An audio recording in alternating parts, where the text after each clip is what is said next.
this is John Ortberg. I'm here with one of my favorite human beings of all time. This is Nancy Beach, and we worked together in Chicago at Willow Creek Community Church. I remember attending there one time at a conference, and you led a communion service, and I just thought, this is an amazing person, mind, heart, and so to get to know Nancy and then to get to work together on the same team was just incredible.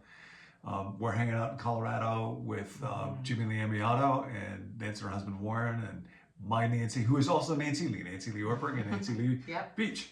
And this is Passages to Wisdom. We're talking about thoughts from great minds and great books that shape our life and hearts. And so I asked Nancy, would she be willing to just take time and do this? And you were. So I was super grateful. And you're talking about a book I skimmed many, many years ago, but I don't remember very much about it. But it's a very, very striking book, and I could see where it would resonate with your heart. So talk a little bit about it. I don't know how long ago it was written, but it's Pilgrim at Tinker Creek by Annie Dillard. And she spent, as it sounds, a long period of time, I forget, maybe a year, in this one location. I don't even know where it was. Obviously, it was by Tinker Creek, but I don't know. I think it was maybe southern United States because it was really hot for a certain period of time. But she was observing, and she's really writing about what she saw, mostly in nature. One of the stories I remember is she said one day she was looking up at a tree, and it just looked like a normal tree. And then she realized the entire tree was filled with birds, this specific one kind of species. Wow. And then in a moment, they all flew away. Wow. And she just happened to see it, and she called that, she says, nature is a now you see it, now you don't kind of deal. And if you're not careful, we miss it. We miss so much of nature.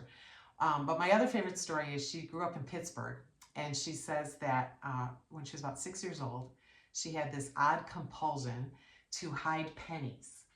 And she would hide them in a little crack in the sidewalk or by a little tree stump or something. And then she would hide, and she would watch and see who would discover the wonder of a penny and who would stoop to pick it up or not. Wow. And so then her development of that thought was that our magnificent Creator has strewn the earth with pennies. That there are pennies everywhere. Wow. But you have to have a certain poverty of soul or humility to pick up a penny. And the same thing to notice, what God has done, to not miss it. And she says, go through life and look for the pennies. So one time I was speaking about this, and so we scattered pennies in the lobby of the church. Oh, what a great idea. And all over. And then when I started, I said, how many of you picked up a penny on your way in? And most people had missed them, completely, or it wasn't worth their time. But that really spoke to me. I think we miss many moments in life. You've quoted Buechner before. He's my other favorite guy, and he says that, in life, all moments are key moments, and life itself is grace. This moment that we're having as friends is so rich. Last night we took a walk and saw a spectacular sunset. And I think of how many things in life I've missed because I was focused on the mundane, and I hadn't lifted my head and looked at what God was up to. But you have such a gift for doing that. Has that always been something that has been evocative for you? I mean, when I first got to know you, that sense of wonder and being drawn to wonder, and then in our work at a church, trying to help people regain that or re-experience that, is just so core to who you are. Has that always been? I think maybe more with people than with creation when I was little. I did want to maximize any moments with family and friends. But it was later in high school and college that I started to realize that probably my pathway to God is, like your Nancy, very much creation.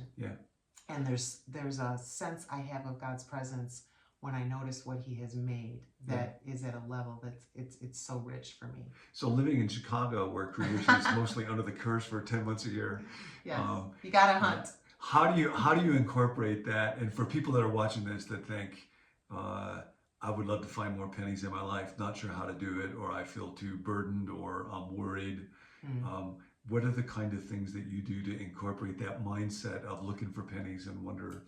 I don't care where you live, there's some beauty there somewhere. And I remember one day in the autumn, which I love in Chicago, I was walking and I was feeling a lot of stress. And I noticed one of the leaves on the ground, a maple leaf. It was brilliant colors, several colors, orange and yellow. And I just studied the veins on that leaf, and I just held it for a second, and I had this sense of God saying, I've been doing this since the beginning of time. I've been changing the colors on trees. And what you're dealing with, we got it. You know, we can handle it. And it just makes you step back and right size whatever you're going through and say, I know the God who did that, who made the sunset last night, who made you. I know that God. And nothing I'm facing, nothing you're facing is too big for him. Yeah. And it's amazing how just in a moment like this one, that's such a gift. And you can't force it, you can't manufacture it, you can't make it happen. Remember C.S. Lewis wrote one time about the fatal sin of saying encore. Like when we have a deep experience, it's like, I want that again, I want that again. It's like, no, not that, but there will be something in the next moment. That's right. Yeah. Do you do anything on a daily basis to try to cultivate that? I do like to take walks.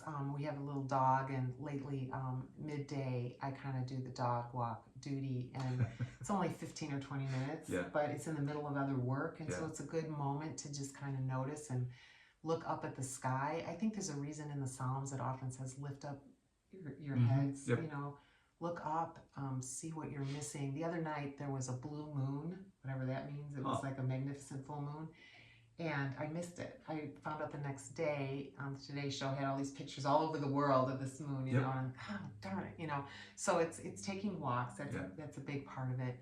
And I also think, you know, part of it is breathing. You know, you've talked a lot about that. But when you start to feel like you're not looking at moments, you're not paying attention, a lot of it is just going back inside your body. Yes.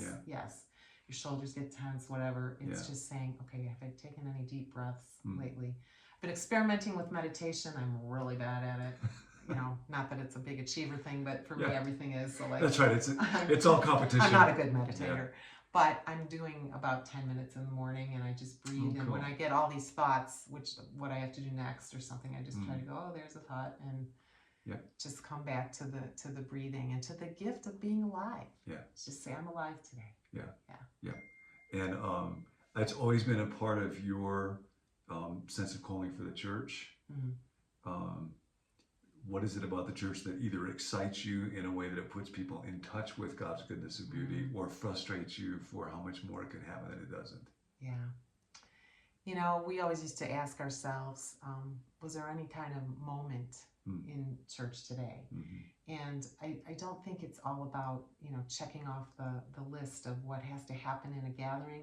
It's just saying, was there any time when that transcendent sense of God's presence was real for us, either through a time of confession or prayer or music,